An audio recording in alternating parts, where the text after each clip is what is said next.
Team Family Squadron. The most interesting intro for the most interesting man at the grit. Yes. We're joined, and we have the pleasure of hearing from Captain Nate Van Dijk, one of the best stories of the summer, one of my favorite people at the company. I can't wait to deep dive. But as for right now, welcome out to yet another episode of The Landing Pad. Nate Van Dijk. As I was saying when you walked in, this is long overdue. Welcome to The Landing Pad, my guy. How are we doing? Feels good to be here. I'm not sure if East remembers, but like 3 years ago, back when we were at the Axiom office, just out of nowhere, like he was walking around the office and I just came up to him and I'm like, hey, you're not allowed to have me on the podcast until I get a golden door. So here we are. Here we are. Here we are. 3 years later. I don't remember that, but I am so glad that that happened and now we're here. Exactly. And now we're here. A lot of people say that Dos Equis guy is the most interesting man in the world. They'd be wrong. They are actually very wrong. It's Nate Van Dijk. I had the absolute pleasure of spending the weekend with him at Lake Powell this weekend, and this guy loves to party. You love to party, brother Van Dijk. Not too hard. Just hard enough. Just hard enough to make you take notice. Just enough. Dude, Nate, for those that don't know you, dude, where are you from? So born and raised Syracuse, Utah. Okay, Utah, born and raised. And what have you been up to since? Since you were being born. Well, let me take you Let's back. see, high school, college. Anything college? Or you just been right into the grind of sales? Yeah, so I originally found out about the grit. Like I was my first year at BYU. I was dead broke, like just making paycheck to paycheck. I was delivering pizzas at Domino's. Like Yes. Shout out How did I Domino's. forget about this? Shout out Domino's. shout out to my cousin's husband who had worked with Josh in like 2013 at GreenX, and he had heard that I wanted to do sales. There was this company at BYU that was recruiting for trash in Delaware, so I was all in on that, and he was like, "Oh wait, talk to this guy Josh before you jump into that." So met with Josh, and rest is history. Rest is history.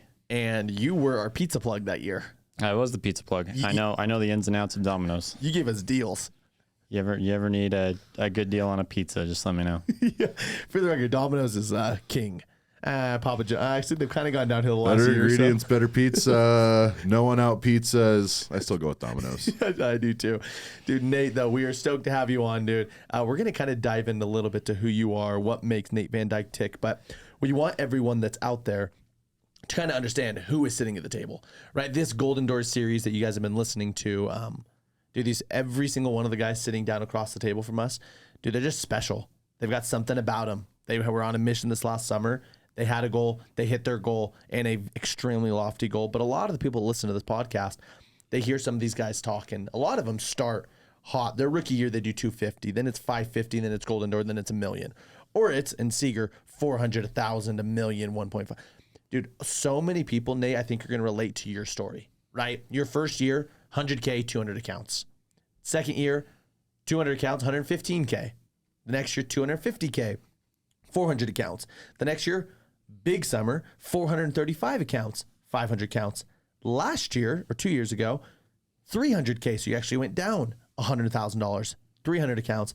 This last summer, though, from 300K, $765,000 in revenue with 600 accounts.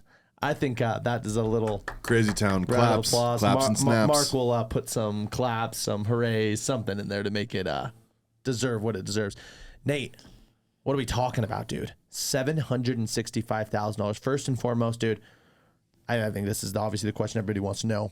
300K to 765. What the hell happened?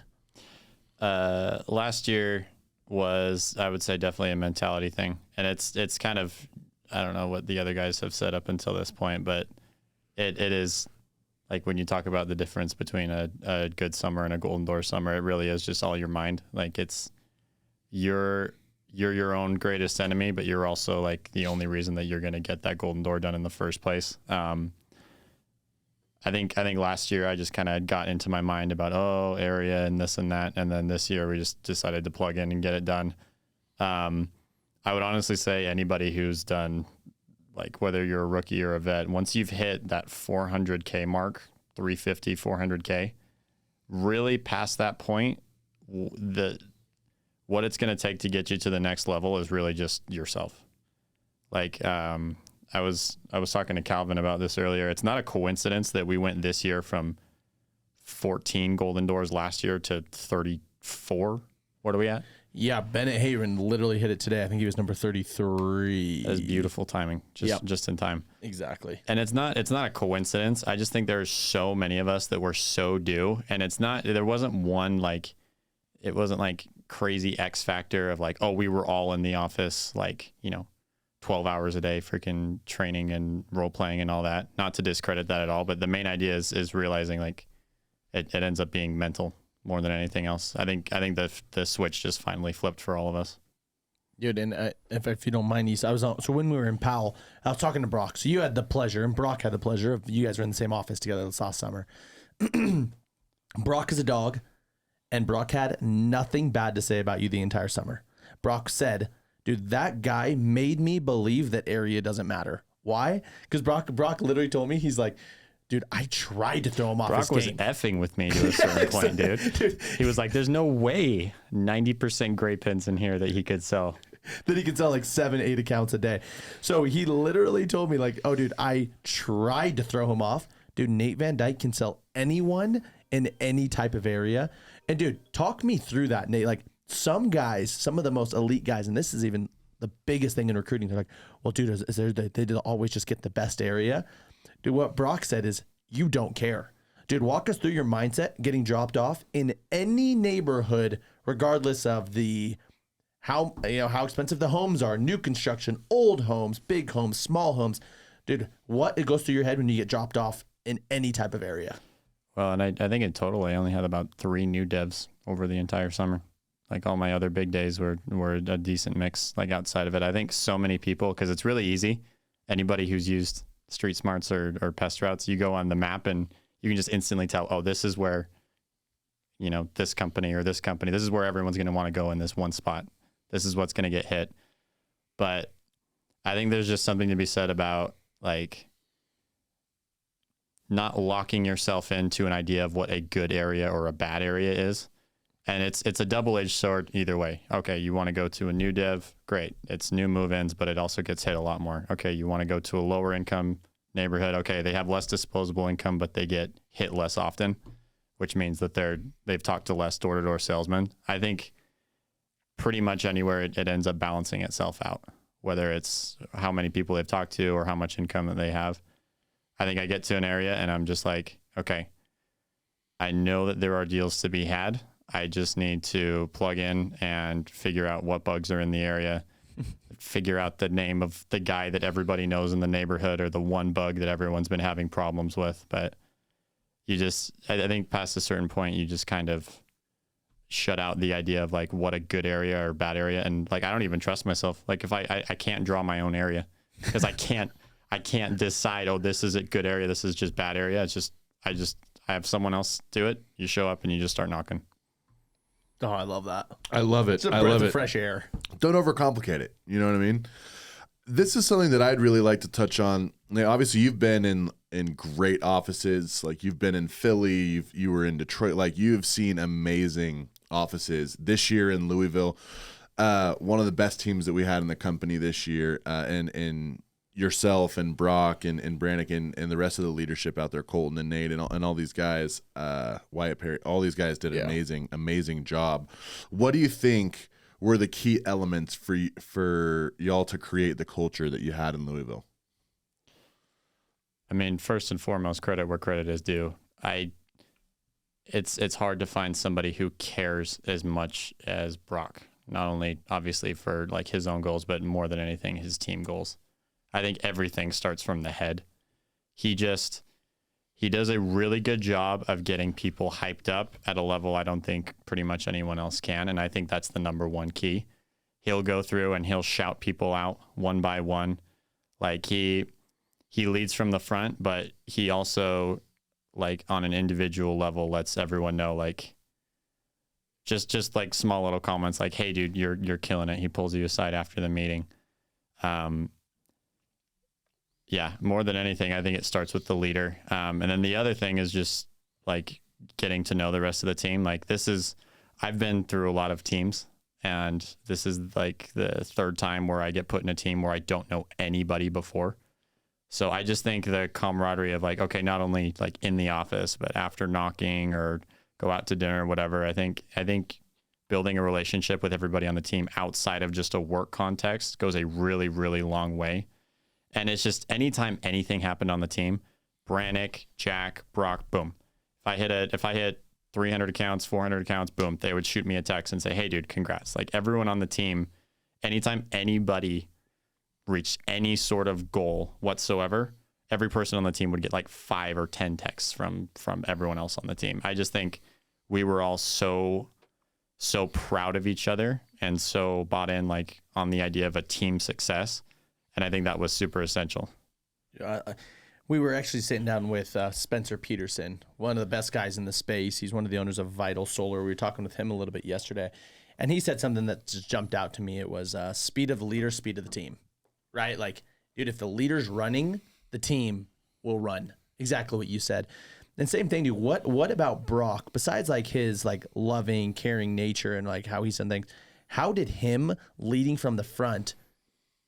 And because obviously it did. Brock, for those that don't know, he'll be on obviously some point on the landing pad. He did 1.3 million this summer. You worked directly with him this summer. You went from 300 to 765K.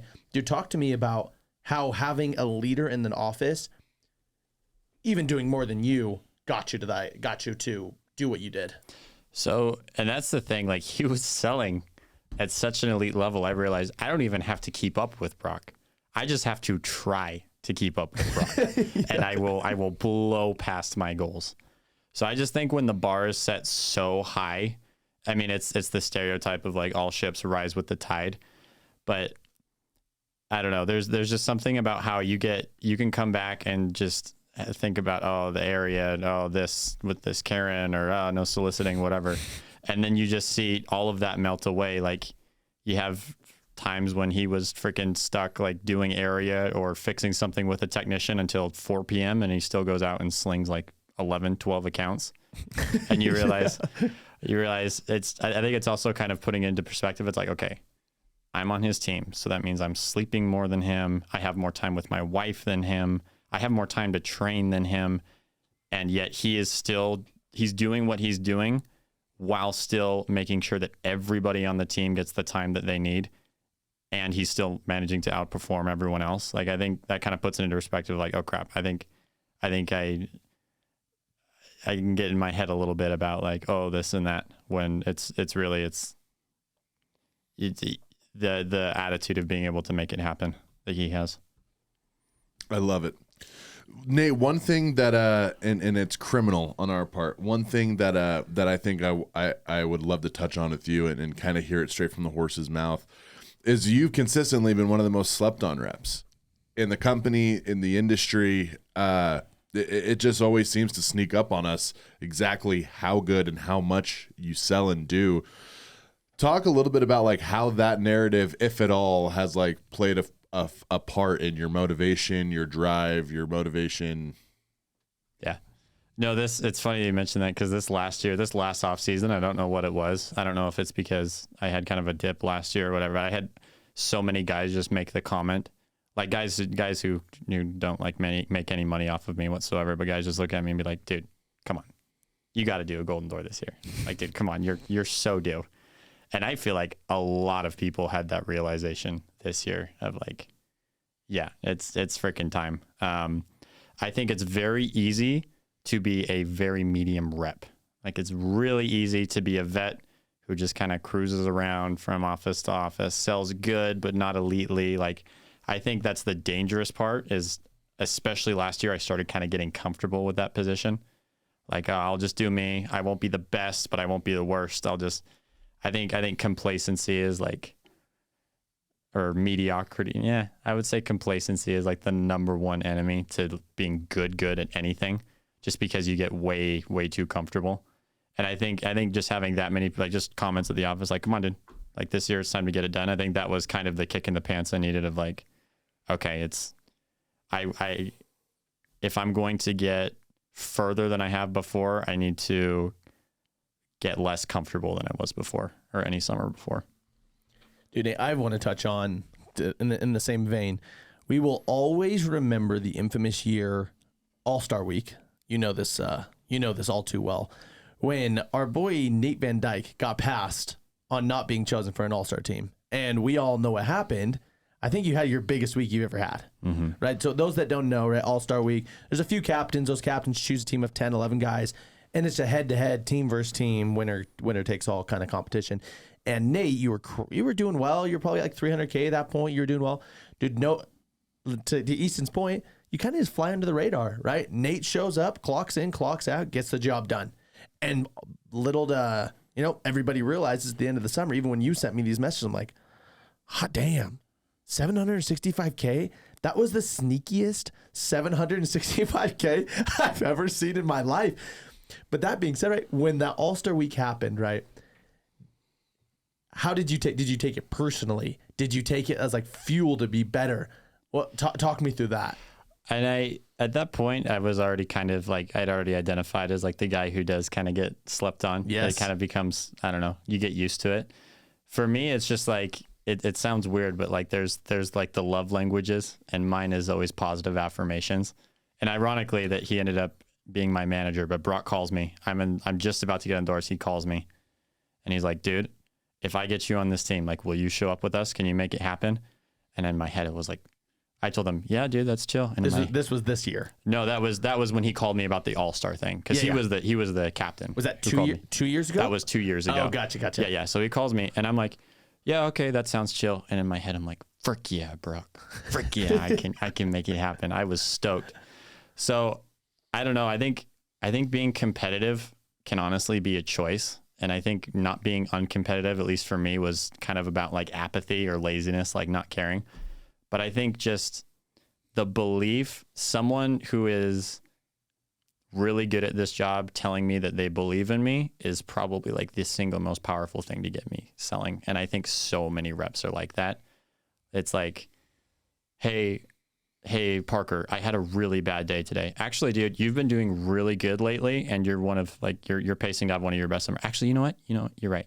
just because they tell you that, just because Parker or Brock or Skylar tell you something, it carries so much weight, especially when it's a compliment or especially when it's a kick in the pants of like, all right, I need you to do this. I need you to make it happen. Do you feel like you thrive better when people doubt you or when people like hype you up? I think hype me up for sure, just because doubt is usually a little bit more passive. Like nobody will straight up say, hey, I don't think you can do this. But what they do, it's what they don't do. They don't pick you for a team. Right. They don't pick you. Yeah. That's what I'm talking about, right? Like that week you popped off. Nobody believed. Maybe it's not they didn't say it right to your face, but you knew if you don't get picked, it's like, okay, I think implied that there's other people that would do better than you. But you popped off. Did you feel like that fueled you that week? Yep, 100%. But obviously this last year, being on, you absolutely crushed though too. Because I just know with some people, you said, dude, some people it takes the belief. Some people it just takes, the disbelief in what it entails. Nate, what I was going to ask is for you, I want to talk about the journey. I want to talk about the road. When did you know or decide that you were going to do a Golden Door this year? Were there, obviously, there were trials, but were there huge moments of doubt? Did you ever decide, I'm going to bail out on this? Was there one day or a moment where you were like, I am getting this done? Just talk about kind of like the way that it all unfolded, and at what point you felt really secure in your goal, and at what point was like the biggest trial or breaking point. Kind of walk us through the entirety of the journey from start to getting it done. Well, and I already kind of went into it. I think it's so important, just kind of an off note, to end your previous year good, like on a high note. Like your last day out to area from the previous year needs to be one of your best days, just because that's like your brain's like last memory of like what you can do. So I started off preseason in Oklahoma, did 10 accounts in 6 days, 22 degrees out. It was great. So that was kind of a hit to my momentum, or like I guess my mentality. And then we go out and I get one of those markers, and I do this every year. I've done this every year since I've started selling. I get one of those markers, the dry erase ones. I put over my mirror, I put 650K. And at the beginning of the year, I believed in it 100%. I broke it down. I'm like, okay, dude, with our contract value, I only need to sell like 5 or 6 accounts a day. It'll be good. I started going and I started off okay. And then I hit a pretty big slump. And I'll be honest, it wasn't until halfway through July that I started believing in myself again. I kind of got stuck in this mindset of like, okay, if I don't do 650K, I can do 550. I was already doing the math in my head, like, oh, if I have to stay out till like October to hit 650K. But halfway through, it was the seeding round for the Rumble that ended up being the kick in the pants. And I had one good day, and I was like, oh shoot, I need to do this again. And then that ended up being like a really good week, and then that ended up turning into like the best month that I've ever had, like period, by far. And I just how much was that month? Do you remember? I don't remember how much the month was. I barely keep track of any of the numbers, but Yeah. I had my first, I think I hit 50. I think I almost hit 60K. I don't remember those couple weeks. And then the rest of the summer, I was just thinking to myself, I'm like, holy crap, this is great. I'm selling really good. And then I'm thinking in my head, dude, all I was missing for the other half of the summer was the self-belief. Like it literally is just that little switch that flips in your head. Like the only thing that will get you a golden door is you. And the only thing that will especially stop you is you. And there's no other in between it all. Yeah, that's deep. Yeah. Yeah, I mean, there's really not a whole else to say on the subject. Mr. Van Dijk spoke with such authority. It really is it. Like, you either decide you're going to do it or decide you're not. Like, the person who thinks they're right and not right are both correct. Yeah. Like, it's one of those things, like, the person who says they're going to get the golden door and not get the golden door are both right. What's even like, we just had Caleb on, right? And Caleb said something super similar where we asked him, his goal was $1 million. He finished with 800K. And he basically said, I never really believed that I was $1 million man, right? Like I did the math, it all checked out to add up to right around 800K is where I think that like I would end, but I'd have to do an extra 150, 200K to get to that. But in the back of his mind, he knew like, I'm not a $1 million man. And what happened, dude, he literally landed exactly on 800K, right? And what will he do next year? I'm sure he'll do $1 million next year, but you just hit the nail on the head, dude. What was missing? You didn't think that you were a golden door rep. There was a point in the summer for half the summer where you thought like, it's not there. And I'd be curious to know what you were at when at that. Do you know what you were at that point in the Rumble, before the first seeding? So by like halfway, like July 15th, July 12th, I think I was only at like 400K. I think I only just barely passed 400K, maybe a little bit under. So you still needed 250K. So in my brain, I was like, in 2 months, month and a half. And that's what I'm saying, right? Like, dude, it's so much of it is just the belief in yourself and actually seeing yourself standing up on that stage with Sam Taggart getting the golden door, right? Like, I am that person. It's not so much about like, it's not about deciding, what you think you can do. You just have to be that person. You have to have almost lived it already, right? And what would you say, Nate, and this will be one of the last questions, what was the biggest challenge for you this summer? A lot of people think the golden door reps, they show up, clock in, clock out, and it is easy. What would you feel like is your biggest thing you had to get over this summer? Once again, I think it's myself 100%. Like, I think Chuck articulated it really well last year in the Landing Pad podcast. He was like, dude, sometimes you just need to take a step back and realize what it is that we're doing. Like, we're riding around on scooters all day, talking to people, collecting credit cards. Like the worst case scenario, I'm hot and I'm tired, or I'm cold and I'm tired. That is the worst possible thing that could happen to me. Or I get copped out and I move to another area. And I think I would get like so in my head, like, dude, I got pace. I'm way behind my goal. I need to freaking pick it up. And I think just kind of taking that step back and being like, okay, just go to the next door. Like, just smile, just relax, just be happy. Keep swimming. Yeah. Just keep swimming.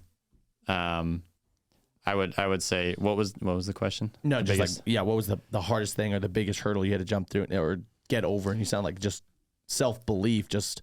Yeah. And I think kind of seeing the light at the end of the tunnel, like if you get into don't get in too much, and you've talked about this before, don't get too much into the math, into the weeds on your head.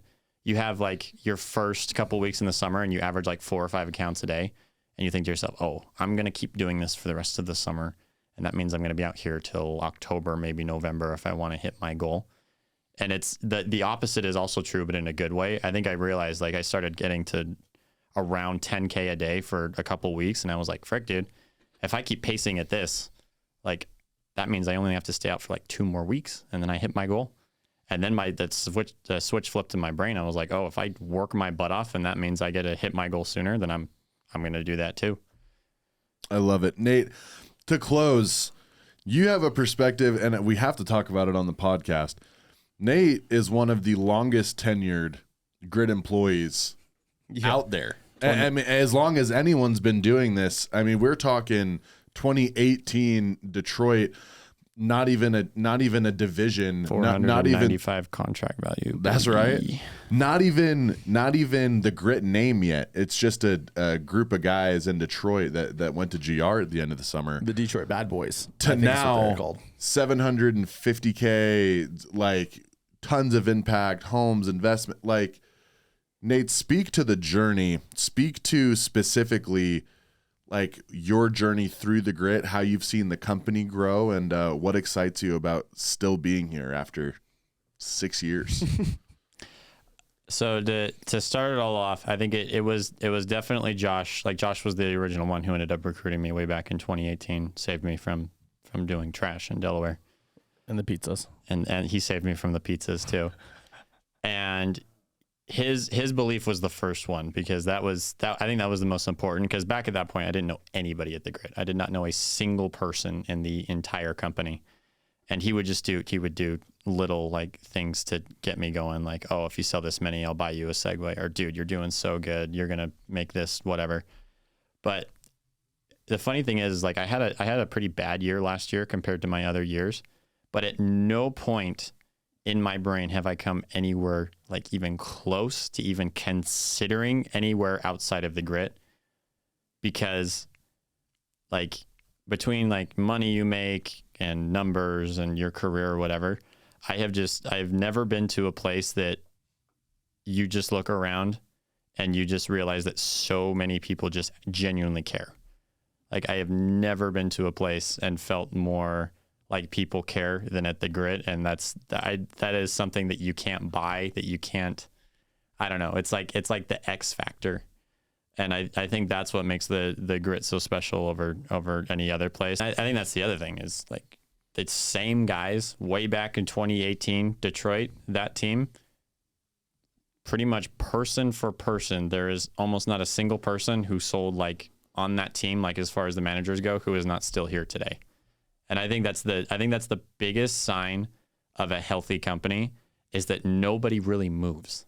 Once they come here, they stay here. And I think way back in the beginning, that was the difference. Like the grit, like apart from selling elitely, but the feeling that like you can get your guys stoked to be here, and then it's like a culture, and then it's like the grit is like its own thing. And I think they just took that. Everyone has done a really good job of taking that and then just growing that and growing that and growing that. But those same ideas of like, we will go to freaking war with our guys, we would die for our guys, I think that's the one X factor that will keep the grit growing more than anything else. Just because the same dudes who were in that original office freaking 6 years ago are still here today. And I can't really attest more to like how like grit is as a company apart from just saying that. I just haven't even thought about leaving. I love that. Hey, hopefully you're not going anywhere, baby. Nate, ride or die till the end. Nate, we have loved having you on, dude. I'm excited to have you on next year when you hit another crazy number, because as we can see, you get better every year. Nate, thanks for coming on. This is a podcast that everybody should listen to. And if they want to work with Nate, what's your Instagram handle so guys can give you a follow or shoot you some DMs or questions?